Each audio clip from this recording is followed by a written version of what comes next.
You did not fall for them. You fell for a version of them that existed for about 3 weeks, and then you spent months, maybe years, trying to get that version to come back. That is not an insult. It is not a diagnosis of gullibility. It is what happens to a nervous system that has spent its whole life reading intensity as proof. But it means the person you have been grieving, the person you keep replaying at 2 a.m, the person you keep comparing every new date to, is not fully real. Half of them was constructed, and you built that half yourself, out of the most convincing raw material a person can hand you. Their own best behavior, on repeat, during the only window where best behavior is easy for anyone. If this kind of clarity helps your nervous system settle, subscribe. PsychBond is a daily decoder for psychology, relationships, and avoidant and anxious attachment patterns, so you stop guessing. Here is the part that is going to feel uncomfortable at first, and then feel like relief. What you fell for has a name. It is called limerence, and it is not romance. It is not chemistry. It is not just how connection feels in the beginning. It is a distinct neurological state, closer to obsession than to love, and it runs on a very specific fuel: novelty, uncertainty, and intermittent access to someone's attention. In the first few weeks of almost any connection, a person is operating at their peak performance. They are curious about you because you are new. They are attentive because nothing has interrupted that attention yet. They are consistent because nothing has tested their consistency. They are, in a very real sense, showing you a preview, not a promise. And if you carry an anxious attachment pattern, your nervous system does not process that preview as a preview. It processes it as proof. Proof that you are safe. Proof that you are chosen. Proof that this is who they actually are, permanently, underneath everything else. This is the contradiction we are going to sit inside today. The story you have been telling yourself says, I met someone real. I connected with someone real. And then they changed, or pulled away, or turned into someone else. The structure says something different. The structure says you met someone during the one phase of a relationship where almost anyone looks their best, and your body encoded that phase as the truth of who they are, instead of as the first data point in a much longer pattern you never actually got to see. Let's talk about what limerence actually does inside you, because this is not a metaphor. It is a mechanism. When you meet someone and the chemistry hits, your brain does not release a steady stream of connection. It releases a pattern that behavioral psychology has studied for decades: variable reward. Not a text every hour, a text sometimes right away, and sometimes after a stretch of nothing. Not constant affection. Affection followed by a pause, followed by more affection, followed by another pause. Uncertainty mixed with reward is, chemically, one of the most addictive patterns a brain can experience. More addictive in some ways than pure consistency, because the brain is not just seeking the reward anymore, it is seeking the resolution of the uncertainty. You are not craving them. You are craving the moment the not knowing turns into knowing again. And in those early weeks, that moment comes fast and often, because everything is new and everyone is trying. If you grew up anxiously attached, this pattern does not feel dangerous to you. It feels like home, because it mirrors exactly what taught you to love in the first place: inconsistent access to someone whose attention you had to earn, whose mood you had to track, whose availability you learned to read like weather. So, when a new person hands you 3 weeks of intensity, followed by small, unpredictable gaps, your body does not raise an alarm. It relaxes into a rhythm it already knows how to run. That relaxation feels like connection. It is actually recognition. Your nervous system is not saying, "This is safe." It is saying, "This is familiar." And for a long time, those two things have felt identical to you, even though they are not the same thing at all. Here is where it gets more specific and more painful, because I want you to actually picture it instead of just hearing about it in the abstract. Think about the version of them you fell for. They texted back fast. They asked real questions and remembered the answers. They made plans and followed through. They said things that felt like they had never said them to anyone else, even if that was not true. They looked at you like you were the only interesting person in the room.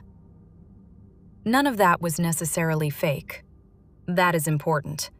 Most of it was probably genuine, in the moment, the way anyone is genuinely warm during a job interview or a first week at a new gym, or the opening night of anything they are excited about. The problem is not that it was fake. The problem is that it was temporary by design, because it was never tested against real life.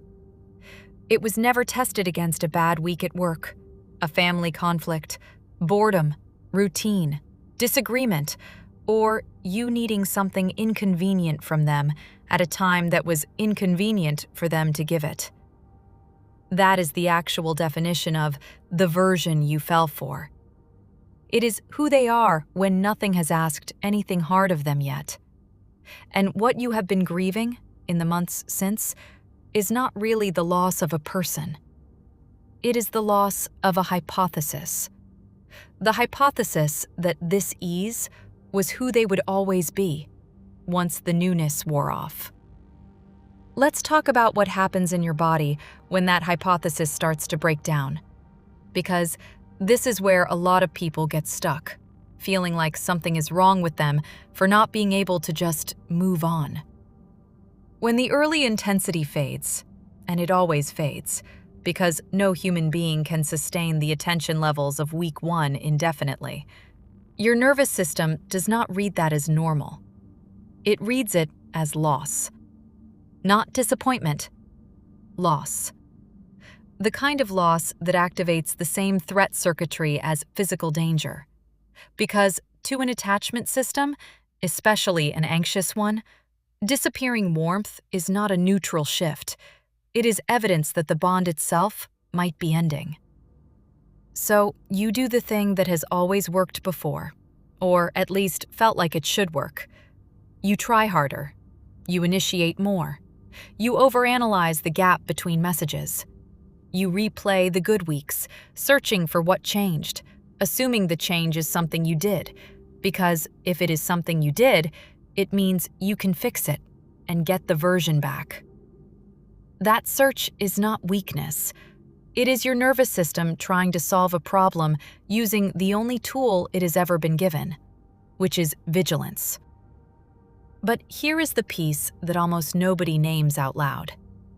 While you are doing all of that work, trying to get the early version back, the person in front of you has usually just stopped performing.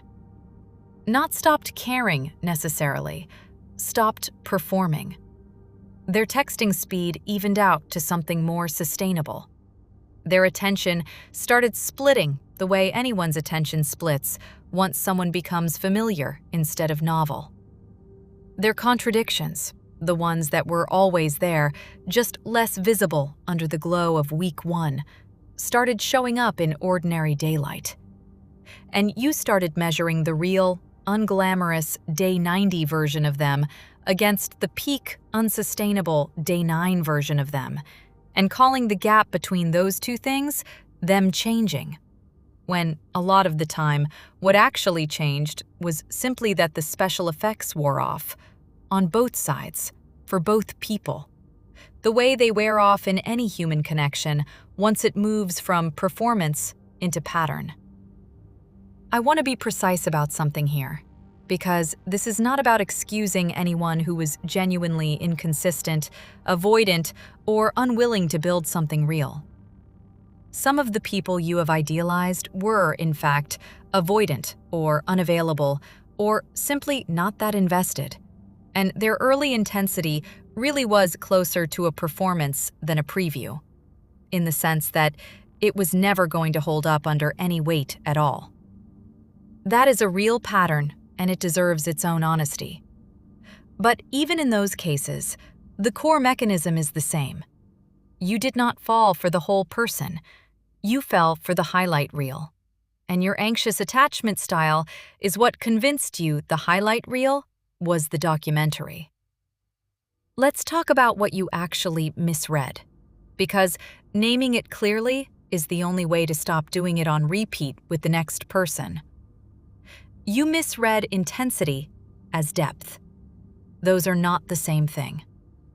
Intensity is how much a connection demands your attention right now. Depth is whether a connection can survive attention being divided, delayed, or withdrawn without collapsing. A connection can be extremely intense and completely shallow.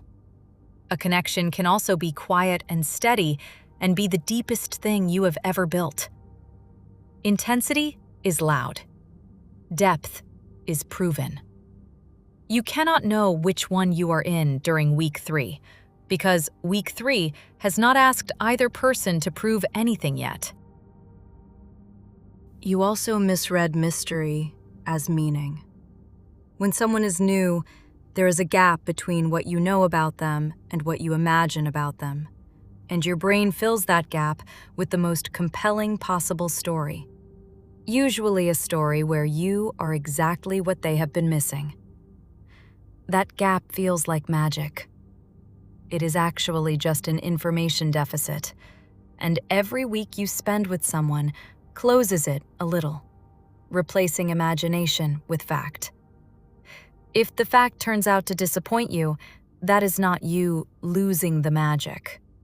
That is the actual person finally becoming visible, and you finding out whether you like the actual person as much as you liked the story you were writing about them in the space where information used to be missing. And you misread effort during pursuit as evidence of character. This one matters the most, so I want you to really sit with it. A lot of people, avoidant and anxious and everything in between, will put in real effort while they are trying to win someone over, because pursuit itself is exciting. Novelty is exciting. The chase activates its own reward system, regardless of attachment style.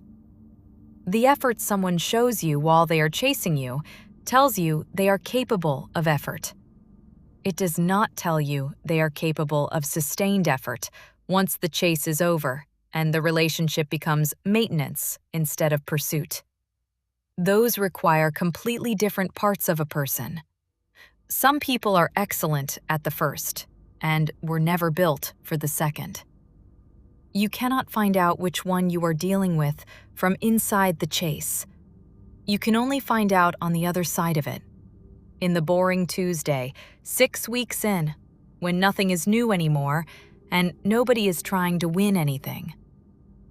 Let's make this concrete instead of theoretical, because it is easy to nod along to a mechanism and still not recognize it in your own life. Picture week 2. You text something small, an update about your day, nothing urgent, and the reply comes back in 4 minutes. Warm, curious, asking a follow-up question you did not expect them to care about. That single exchange takes 10 seconds and produces a wave of relief and excitement that lasts for hours. Now picture month 4. You send the same kind of message, and the reply comes back 3 hours later.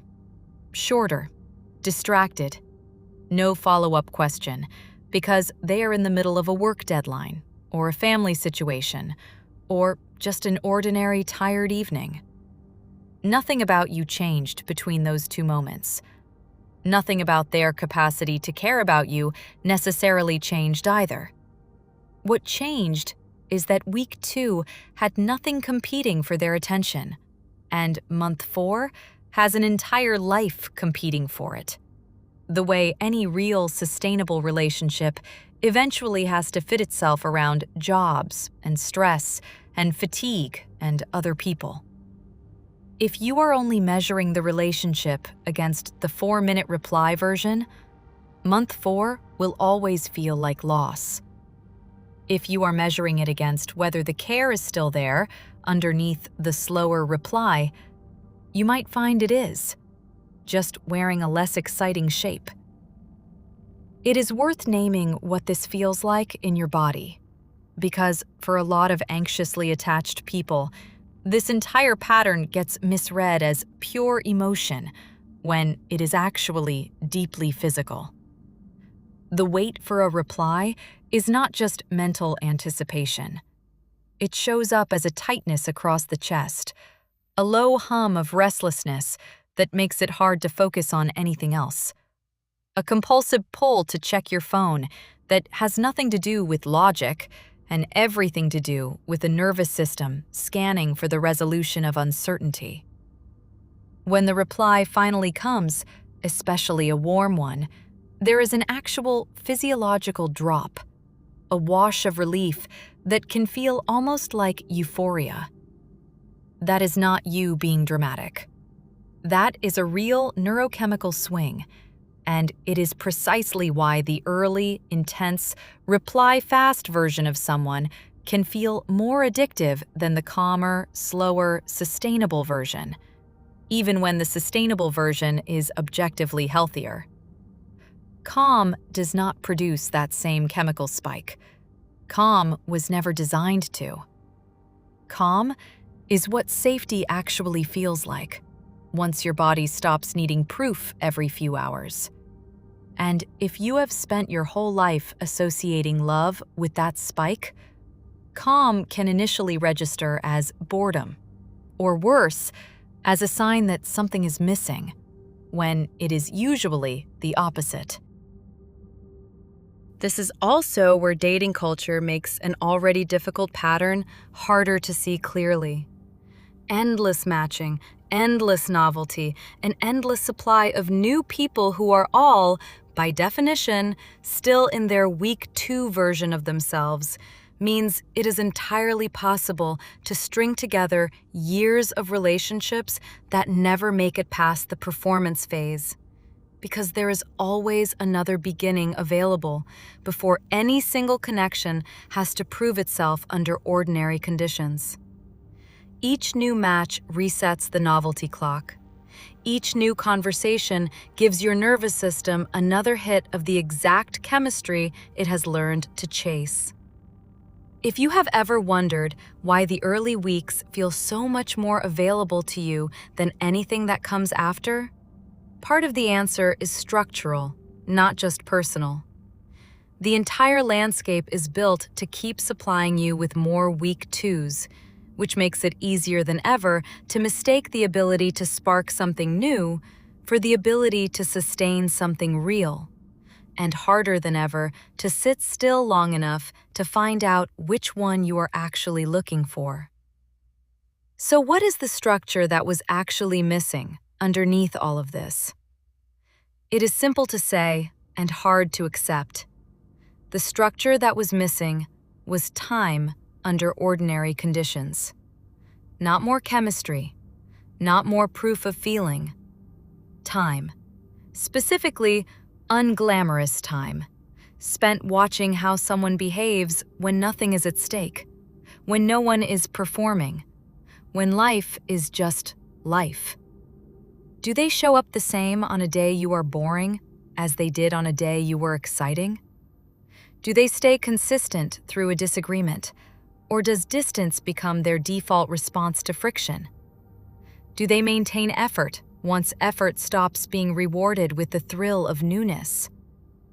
These are not romantic questions. They are structural ones, And they are the only questions that actually tell you whether the version you fell for was a preview of something sustainable or a performance that was never going to survive contact with real, ordinary, unremarkable life. I want to say something to the part of you that feels foolish for having believed in the version. You were not foolish. You were responding to real information, delivered in good faith or not, during the only window you had access to. Nobody hands you a disclaimer in week 2 that says, "This intensity is temporary. Please recalibrate your expectations accordingly." You made a reasonable prediction with incomplete data, the way every person does at the start of every connection they have ever had. The mistake, if there was one, was not in believing what you were shown. It was in refusing to update the prediction once new information arrived, because updating felt like losing something you had already started to build a future around. That refusal is not a character flaw either. It is what an anxious attachment system does when the alternative to holding on feels like free-falling. Holding on to the version, even after the actual person has clearly diverged from it, can feel safer than grieving, because grieving means admitting the story is actually over, and a part of you has been treating the story ending as more dangerous than the story being false. Let's talk about what real change looks like when someone is genuinely trying to become the version you first met, because this matters, and I do not want this to become a video that tells you to distrust every good moment forever. The difference between a real person growing into consistency and a fantasy dressed up as effort is not intensity. It is repetition across contexts. A real, sustainable version of someone shows up the same on the ordinary days as they did in the extraordinary ones, not because they never have a bad day. Everyone has bad days, but because a bad day does not erase who they are toward you the way an interruption erases a performance. If someone is willing to be seen on their unremarkable days, tired, distracted, less impressive, and still shows basic consistency, that is structure. If someone can only access warmth when things are exciting, new, or being observed, and disappears the moment ordinary life resumes, that was never a person you lost. That was a performance you were, understandably, mistaking for one.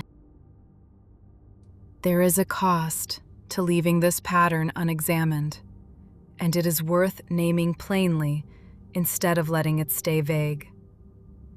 If you never learn to separate the version from the person, you do not just risk being disappointed by one connection.